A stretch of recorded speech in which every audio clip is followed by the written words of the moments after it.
पंडपुर नाम के एक गांव में शादी चल रही होती है। वाह, मजा आ गया फूफा जी। शादी में क्या खाना बना है, बाराती तो उंगलियां चाटते रह जाएंगे। हाँ, तुमने सही कहा। पनीर की सब्जी का तो कोई जवाब ही नहीं। दूसरी तरफ पंडित जी फेरों की तैयारी कर रहे होते हैं कि तभी वहाँ एक चुड़ैल आ जाती है। अरे मर गया रे, ये चुड़ैल यहाँ क्या कर रही है? अरे दिवाकर जी, ये आपकी कौन सी रिश्तेदार है? अरे मुझे क्या पता, क्या भाग्यवान, कहीं ये तुम्हारे मायके से तो नहीं आई है।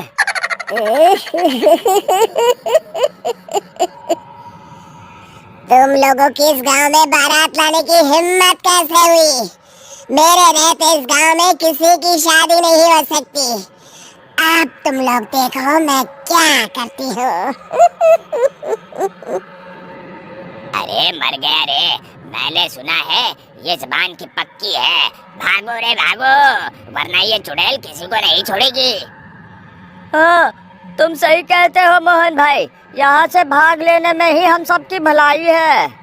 देखते ही देखते शादी के मंडप में भगदड़ मच जाती है और चुड़ैल सब कुछ उजाड़ कर रख देती है। फिर एक दिन मोहन की शादी तय हो जाती है। अरे भाई, अगले हफ्ते मेरी शादी तय हो गई है, लेकिन इस चुड़ैल की दहशत के मारे तो मेरे हाथ पैर कांप रहे हैं। अरे मोहन, तुम्हारा दिमाग तो खराब नहीं हो गया? तुम अपने साथ साथ हम सब गांव वालों को भी बलि का बकरा बनाना चाहते हो?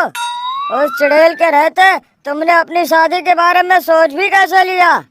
देखो गोपाल, डर तो मुझे भी लग रहा है, लेकिन उस चुड़ैल के डर से मैं जिंदगी भर कुंवारा तो नहीं रह सकता। तभी वहाँ मोहन के होने वाले ससुर आ जाते हैं। अरे ससुर जी आप? देखो, अब तक मैं तुम्हारा ससुर बना नहीं हूँ और शायद बनूंगा भी नहीं। ये आप क्या कह रहे हैं? मैंने तो शादी का कोड भी सिलवा लिया है। मैं अपनी बेटी की शादी किसी अच्छे गांव में कराना चाहता हूँ। तुम्हारा गांव तो भूतिया गांव है। मैं तो क्या, अब तो कोई भी अपनी लड़की इस गांव वालों को नहीं देगा। इस तरह चुड़ैल के डर से उस गांव में किसी की भी शादी नहीं हो पाती। फिर एक दिन गांव के जमींदार अपनी बेटी की शादी करने का विचार करते हैं, लेकिन चुड़ैल के डर से उनकी भी हिम्मत जवाब दे देती है। अगर मेरी बेटी की शादी तय समय से नहीं हुई तो मेरी नाक कट जाएगी। मुझे कुछ करना ही होगा।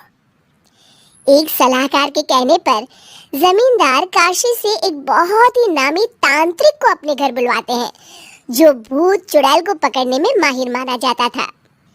जमींदार साहब, आप चिंता मत करिए। इस गांव की सीमा में प्रवेश करते ही मुझे उस चुड़ैल के बारे में सब पता चल गया था। आप उसे जल्दी से जल्दी कैद कर लीजिए ताकि मैं अपनी बेटी की शादी कर सकूं।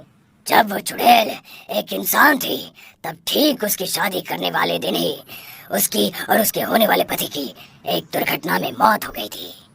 उसका होने वाला पति आज भी भूत बनकर जंगल में भटकता है।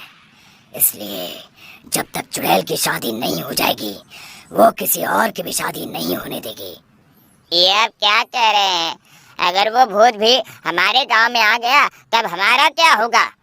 ये आदमी बीच में बहुत बोलता है, इसे बाहर निकालो। उसके बाद तांत्रिक बताते हैं कि अगर उस भूत के साथ चुड़ैल की शादी करा दी जाए तो वो चुड़ैल हमेशा हमेशा के लिए उस गांव को छोड़कर चली जाएगी। जमींदार साहब, आप अपनी बेटी की शादी की तैयारी शुरू कर दीजिए। मैं कुछ गांव वालों को अपने साथ लेकर उस भूत को ढूंढने जंगल की ओर जाता हूँ। इस तरह जमींदार निश्चित होकर अपनी बेटी की शादी करवाने लगते हैं, लेकिन तभी वहाँ चुड़ैल आ जाती है। मैंने तुम गांव वालों को समझाया था ना कि इस गांव में कभी कोई शादी नहीं करेगा। लगता है तुम लोग मुझे हल्के में ले रहे हो। चुड़ैल जमींदार की बेटी को उठा लेती है।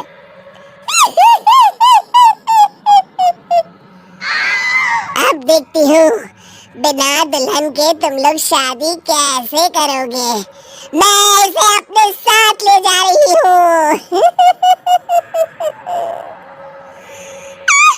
छोड़ मुझे, पिताजी, मुझे बचाइए। अरे कोई मेरी बेटी को बचाओ।